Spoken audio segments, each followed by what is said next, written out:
네, 지난 영상에서는 가혹행위를 가하는 행위 유형에 따라서 가혹행위가 두 가지로 분류된다고 말씀드렸는데요. 혹시 기억하고 계신가요? 네, 직권남용으로 인한 가혹행위와 이력행사로 인한 가혹행위로 구분한다고 하셨습니다. 네, 맞습니다.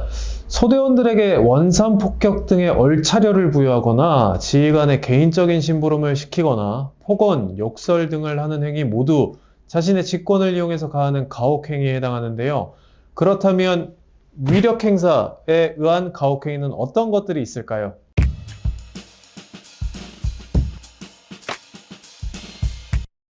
안녕하세요. 법무법인 일로 군형사 징계센터 문건일 변호사입니다. 네, 오늘은 지난 영상에서 설명해드린 직권남용에 의한 가혹행위에 이어서 군형법 제62조 제2항에 해당하는 위력행사에 의한 가혹행위에 대해서 설명해드리도록 하겠습니다.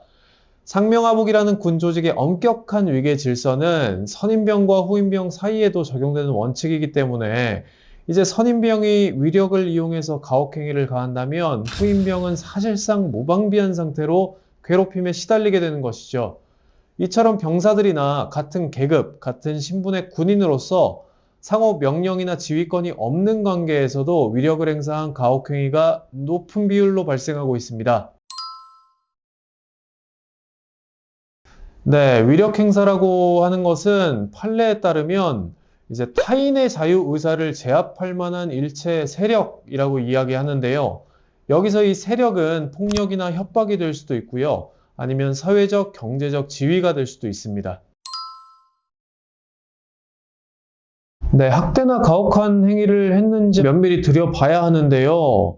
이제 앞서 말했던 위력이라는 게 유무형의 형태와는 상관이 없이 폭력이 가해지지 않았다고 해도 이제 피해자가 어떤 고통을 느꼈다라고 하면 이제 가혹행위가 성립될 수 있죠.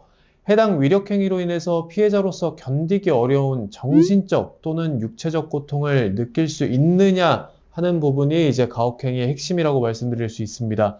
따라서 가해자와 피해자의 관계, 그 행위에 이르게 된 경위, 그리고 범행 당시의 목적 등 범인의 위세나 몇 명이 관여했는지 등을 이제 종합적으로 고려를 해서 이게 피해자의 자유의사를 제압하기에 충분했는지를 판단을 해볼 수 있다는 거죠.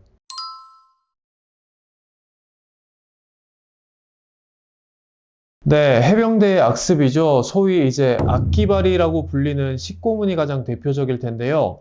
이제 움직이기도 힘들 정도로 배부를 때까지 계속 먹도록 이제 강요하는 것으로 화장실에서 초코파이 2박스를 다 먹게 하거나 뭐 살아있는 메뚜기, 지렁이, 온갖 벌레들을 먹게 하는 것이 모두 이 식고문에 해당하게 됩니다.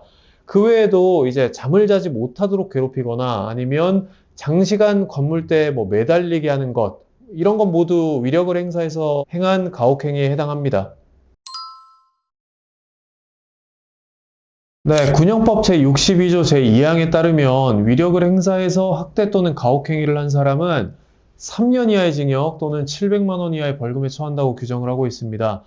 벌금형이 규정되어 있기 때문에 이제 직권남용 가혹행위보다는 조금 경한 범죄로 생각하실 수도 있지만 통상적으로 이제 위력에 의한 가혹행위는 한두 번에서 끝나지 않거든요. 그러면 이게 벌금형이 아니라 바로 이제 징역형이나 집행유예가 나오는 경우가 사실 더 많습니다. 네, 위력에 의한 가혹행위는 생각보다 해당하는 범위가 굉장히 넓습니다. 앞서 설명해드린 대로 위력행사 가혹행위는 자신의 의도보다는 피해자가 행위로 인해서 고통을 느낄 수 있었느냐 여부에 따라서 행위를 판단하기 때문입니다. 또한 직책의 상하관계가 뚜렷한 만큼 명령에 떠밀려 마지못해 가혹행위를 하는 경우도 있을 수 있습니다. 뭐 예를 들어서 선임병이 가혹행위를 이제 하위 직급에 지시하는 경우가 그것인데요. 선임병의 요청에 따르지 않는다며 그 가혹행위 대상이 자신이 될 수도 있다는 두려움 때문에 이제 거절하지 못하게 되는 것이죠. 근데 이러한 경우에는 같이 위력행사, 가혹행위의 공범이 될 수도 있기 때문에 이 부분 굉장히 조심하셔야 되고요. 네, 집단행위에서의 각종 부조리와 폭력은 정당화되지 않는 행위입니다. 군인이 위력행사, 가혹행위에 연루된 이상 일반인보다 굉장히 높은 형사처벌과 징계가 따른다는 것을 이제 반드시 기억하셔야 됩니다. 오늘은 위력행사, 가혹행위라는 주제로 말씀드려 보았습니다. 다음 영상에서도 여러분들께 도움이 될 수 있는 주제로 찾아뵙겠습니다. 이번 영상이 도움이 되셨다면 구독, 좋아요, 알림 설정 부탁드리겠습니다. 감사합니다.